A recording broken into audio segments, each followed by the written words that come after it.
Hi, it's good morning, but I should probably say good day because by the time it uploads, it'll probably be this afternoon. But okay, so this is Sue's 11 Tarot, and okay, I wasn't going to do readings this week. I was going to take a break, but what's interesting about what's been going on is I've noticed with all the retrograde stuff going on, old wisdom is wanting to kind of be revisited, okay, for me.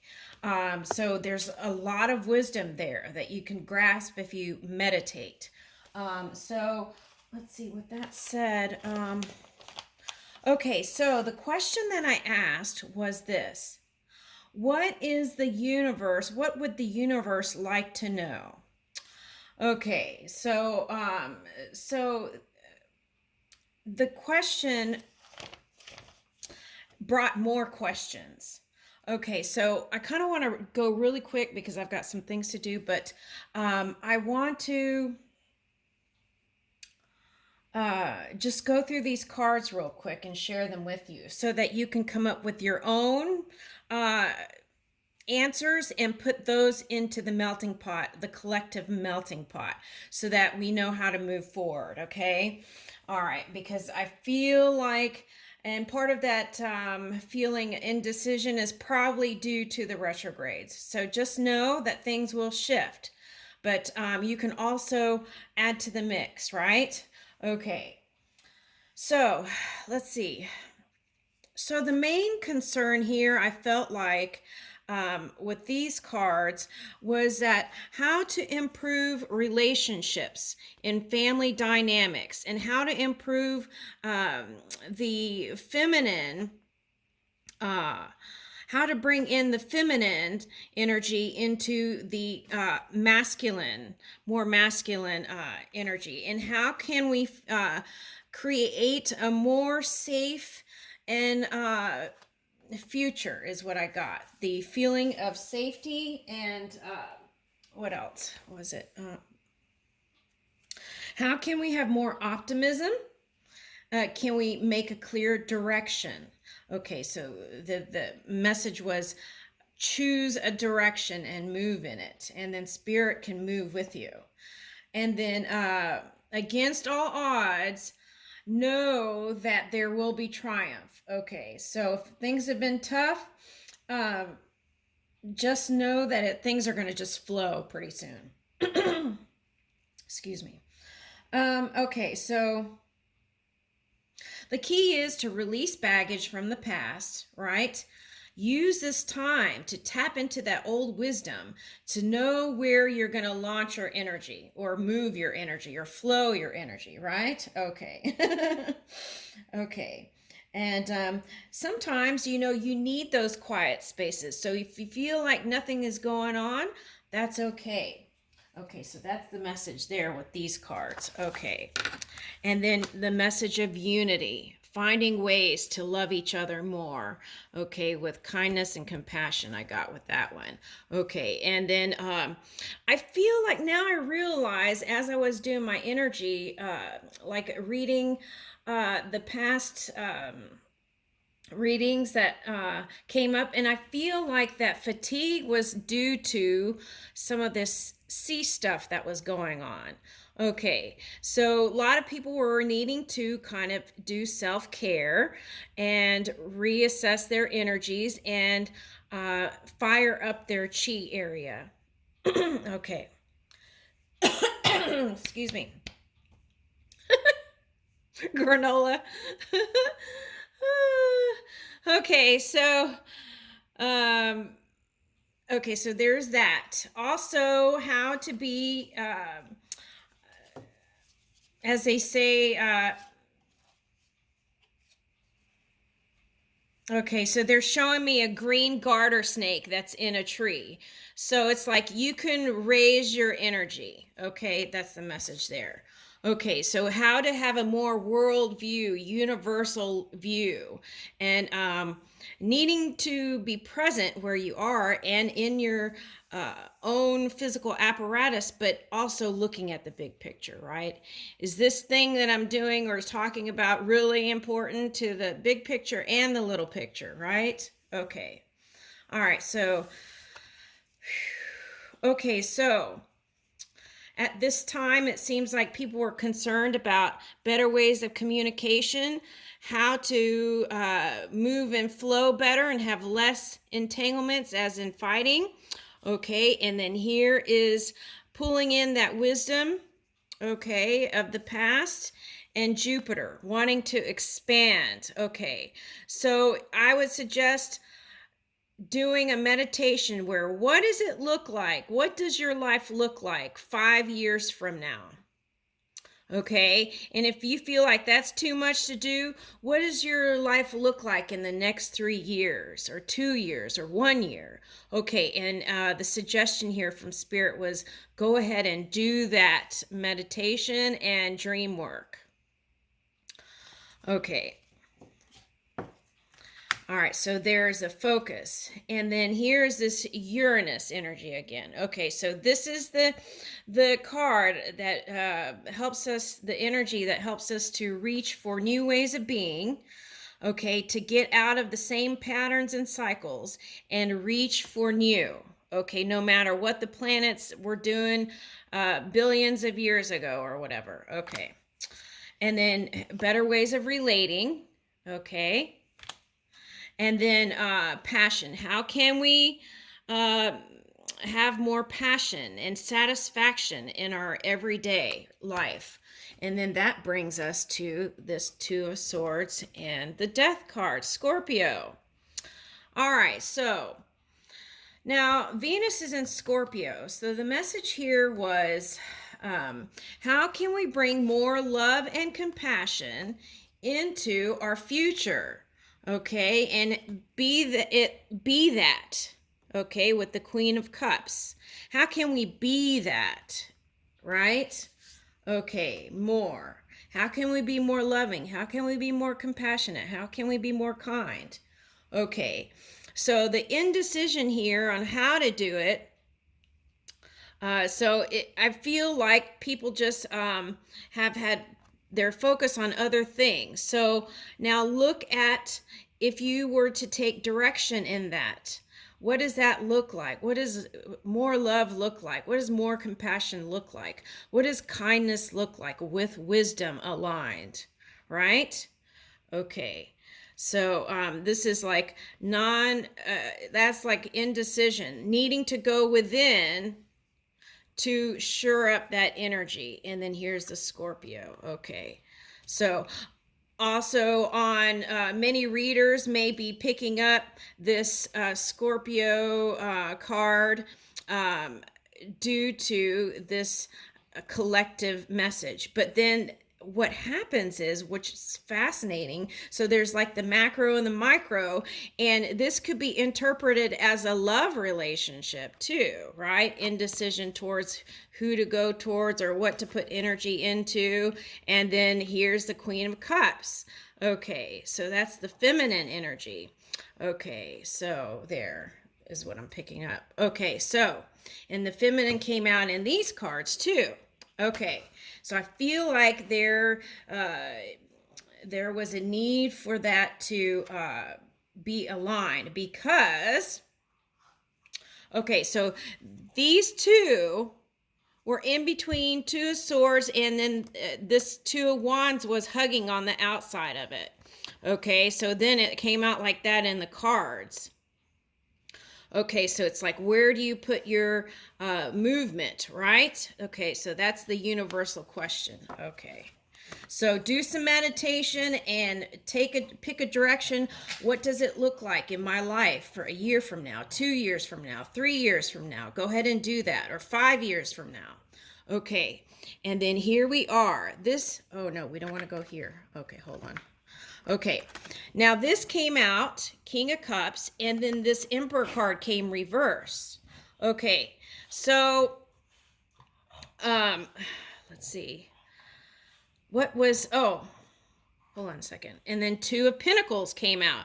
So it's like, this is the thing. How can we bring Aries more love and compassion? How can we help the emperor, the leaders, and the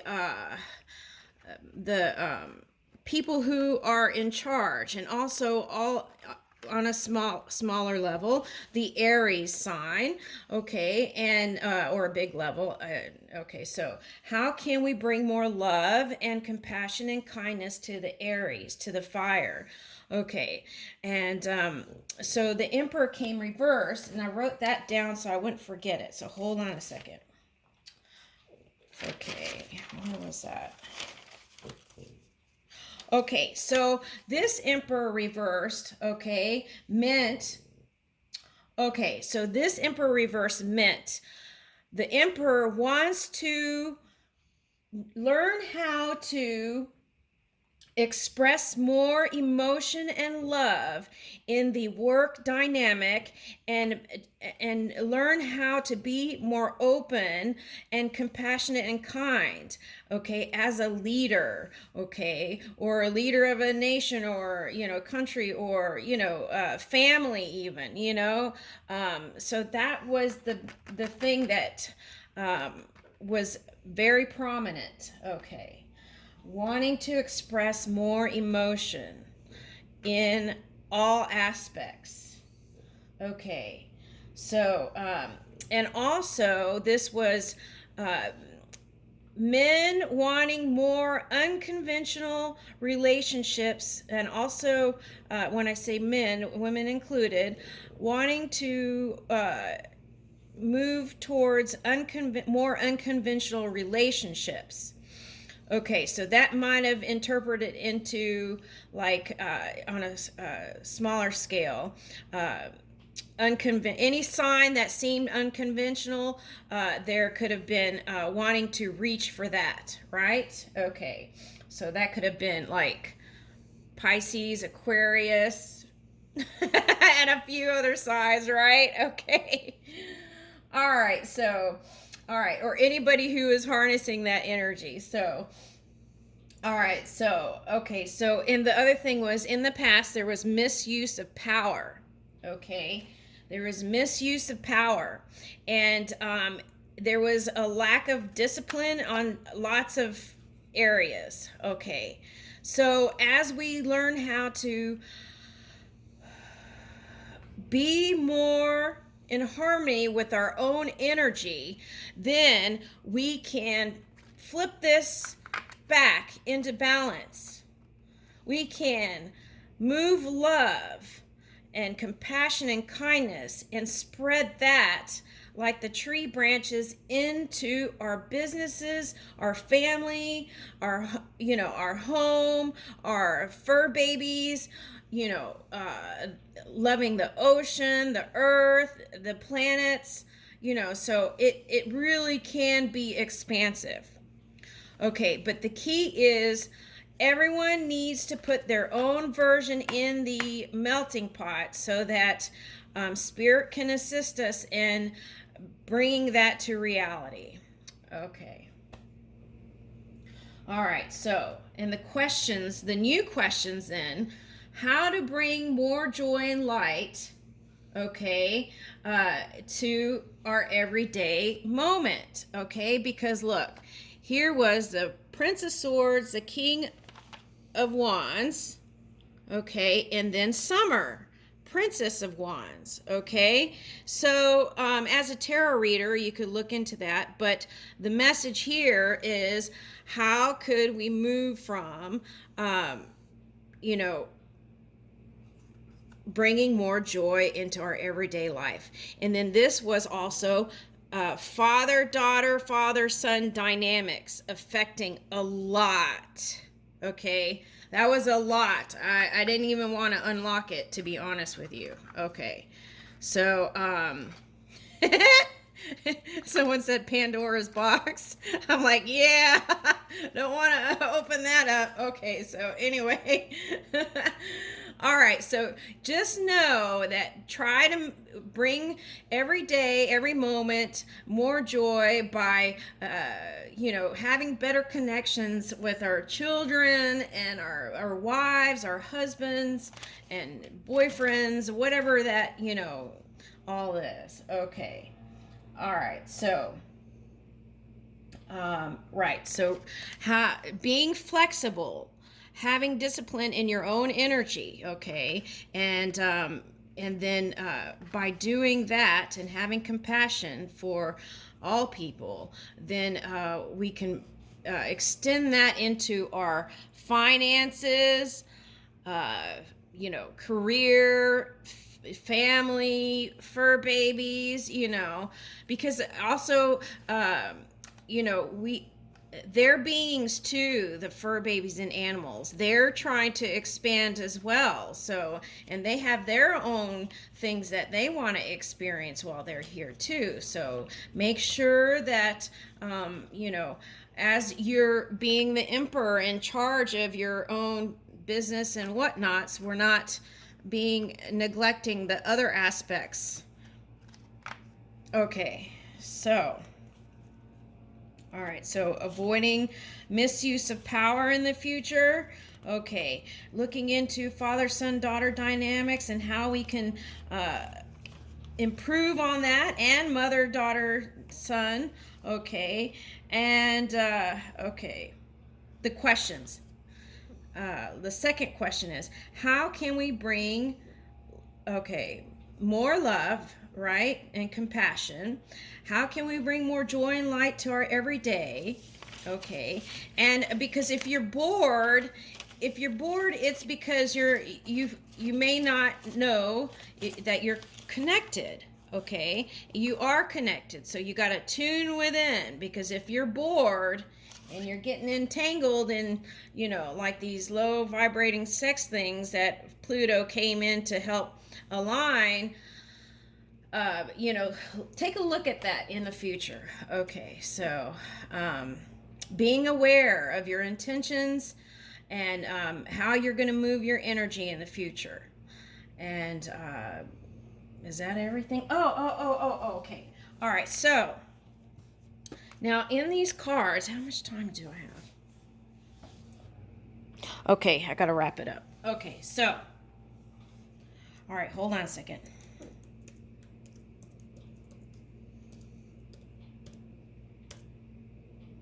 Okay, so lupus mythology, that came up on a card, okay? It is the constellation Lupus, the wolf, okay, is located in the southern hemisphere of the sky, okay? And, okay, so it means wolf. So then, okay, so spiritual meaning of wolf, let's do it really quick. I had a long thing I wanted to go over, but it's okay. I'll do that on another thing maybe. Loyalty, family, friendship, teamwork, protection, wildness, freedom, instincts, and playfulness. Okay, those were on the top. Okay. And then, so you could go and look into the wolf totem to see if you can align energies within your own energy. And let's see what else came up. Okay. Cetus. Okay. Cetus is a constellation called the whale in English. The Cetus was a sea monster in Greek mythology which both Perseus and Heracles needed to slay. Cetus is in the region of the sky that contains the water-related constellations Aquarius, Pisces, and Eridanus. Eridanus. Okay. So that came up too, and if you're into astrology and mythology. Okay. All right, so. Okay, so the message there is, be careful what you attack in your mind.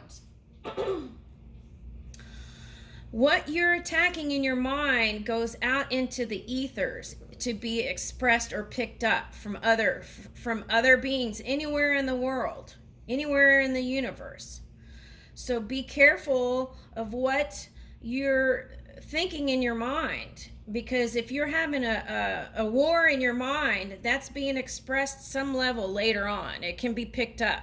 Okay, so let's be mindful of that and try to switch that energy or flow that energy in a more comfortable place, so that quickly, so that it doesn't get blown out, that fire energy, and then the double fire comes, right? Okay, so let's try to avoid that. Let's try to be in the flow.